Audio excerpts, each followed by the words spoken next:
Welcome to our channel. If you want to delete search history from Slack, quick guide.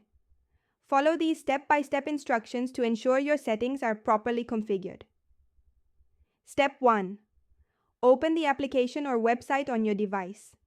Make sure you are logged in with your account credentials to access all settings and features. Step 2. Navigate to the Settings menu by tapping the profile icon or menu button, usually located in the top corner of the screen. Step 3. Look for the relevant section in your Settings menu. This may be under Privacy, Security, Preferences, or Account Settings depending on the platform. Step 4. Find the specific option you need to modify. Read any available descriptions to understand what each setting controls before making changes. Step 5. Toggle the setting on or off, or select your preferred option from the available choices. Some settings may require additional confirmation. Step 6. Save your changes if prompted. Some platforms save automatically, while others require you to click a Save or Apply button. Step 7.